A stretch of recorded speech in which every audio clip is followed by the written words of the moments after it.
Notion intéressante aujourd'hui, le problème dur, le principe dur pour définir les problèmes du client. Je te rappelle que ton entreprise n'est là que parce que les clients ont des problèmes et que tu as des solutions. Ça tombe vachement bien cette histoire. En gros, si je prends l'exemple d'un boulanger, ton problème de client, c'est j'ai faim, je veux du pain. Ton boulanger, il a c'est la solution, il fabrique du pain, dis donc. C'est pas mal. Donc l'idée, c'est que si tu as une approche orientée problème de tes clients dans ton entreprise, vas donc définir des solutions qui seront vraiment bonnes. Et c'est là que c'est très difficile en tant que professionnel expert de s'extraire de son expertise pour comprendre quels sont les vrais problèmes de nos clients. Par exemple, à l'époque, j'étais boucher et dans mes magasins, quand quelqu'un venait pour m'acheter un roast beef, eh bien, il fallait que je comprenne pourquoi il voulait ce roast beef. Parce qu'il y en a que c'était une famille pour avoir un truc à bouffer rapidos le midi parce qu'il y a du monde et fallait que ce soit du coup son problème, c'était qu'il fallait que ce soit bon et rapide. Un autre exemple, quelqu'un qui venait me chercher un roast beef, pourquoi? Bah peut-être que bah écoute, j'ai invité mes beaux-parents à bouffer et je veux pas qu'ils me prennent pour un manche, je veux que ce soit ultra tendre, ultra réussi. Lui, son problème, c'était confiance. Il fallait qu'il puisse faire confiance parfaitement à ce truc. Donc il fallait pas que je le gère de la même manière, en fait, ce client. Pourtant, c'était le même produit. Et donc, si j'avais bien compris les problèmes de mes clients, j'avais la solution adaptée à leurs problèmes tout le temps. Et la solution, c'était pas dans le produit, c'était dans l'explication du produit, dans les applications du produit, dans les bonus, dans les garanties. Pour mon roast beef, la mère de famille qui venait, qui voulait un truc super rapide, bah, peut-être que j'allais lui proposer quelque chose de déjà cuit, par exemple, ou de ultra rapide, ça cuit en un quart d'heure parce que c'est plus fin, etc., etc.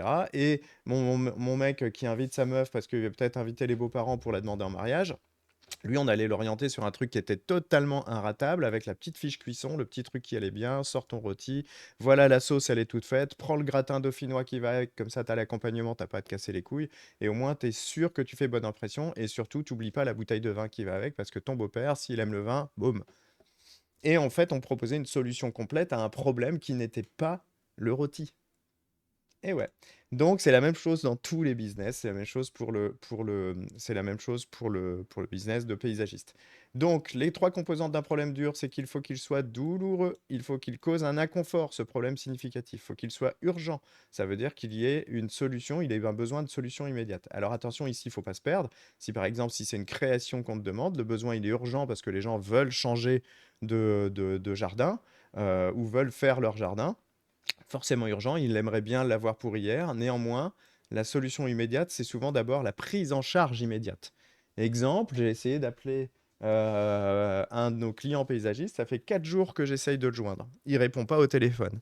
Si c'est un client qui l'appelle, c'est la même chose. Donc c'est insupportable. Donc son problème, le problème de son client qui aimerait une solution immédiate, au moins une prise en charge, il l'a pas. Donc ce mec va continuer à galérer. Et voilà.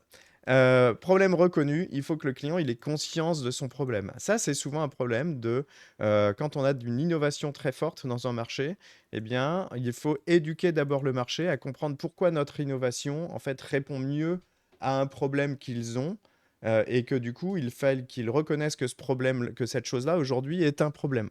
En gros, si tu vends des vélos électriques pour citadins, il faut que tu montres que les gens, le problème finalement, c'est que le transport en commun ou sa propre bagnole ou une moto, ben, c'est pas ouf. Il faut que tu sois conscient du problème et ton problème, c'est que si tu participes à polluer ta ville, eh ben, c'est toi qui en subis les conséquences, par exemple. Donc c'est important que ce soit reconnu. Souvent, c'est là qu'intervient le marketing pour faire reconnaître le problème aux gens, pour qu'il soit plus douloureux, plus urgent. Et d'ailleurs, le marketing s'amuse beaucoup et la vente s'amuse beaucoup à appuyer sur les problèmes parce que si les gens ont vraiment un problème douloureux, urgent, reconnu, alors ils vont chercher des solutions et leur solution, ce sera peut-être la nôtre.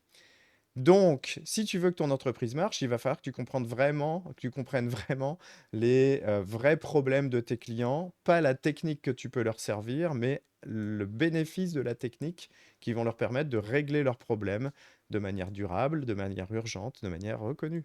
Donc, on va devoir identifier les problèmes, des vrais problèmes de nos clients, et ça, c'est très difficile à faire, l'air de rien. On va devoir développer des solutions efficaces, ça s'appelle offre irrésistible, et on va devoir valoriser nos solutions pour montrer qu'on a construit une proposition unique sur un marché. Ici, le but, c'est vraiment que tu transformes ton approche en fait de ton business. Toi, tu vends aujourd'hui normalement de la technique, tu vends une taille de haie, c'est une taille de haie pour toi, ou une création de jardin, c'est une création de jardin. Et ben en fait, si tu t'approches un peu plus de ce que sont tes clients avec leurs problèmes, tu vas mieux les comprendre, mieux leur proposer de bonnes solutions, et les bonnes solutions auront plus de marge parce que les gens se sentiront mieux compris, beaucoup plus chouchoutés. Si tu veux en savoir plus et si tu veux qu'on développe quelque chose pour ton entreprise gratuitement, tu cliques sur un des liens de cette vidéo où on te propose un audit précis, gratuit avec un de nos experts pour ton entreprise à toi et ton cas à toi. Ça dure 20, 25 minutes, 30 minutes, 40 si c'est avec moi parce que je suis très bavard. Néanmoins, tu repars de là avec un plan d'action ultra concret qui va te permettre vraiment d'avancer dans ton entreprise, de comprendre encore mieux comment tu mets ça en place dans ta boîte à toi. N'hésite pas, c'est offert, on le fait avec grand plaisir. À très vite.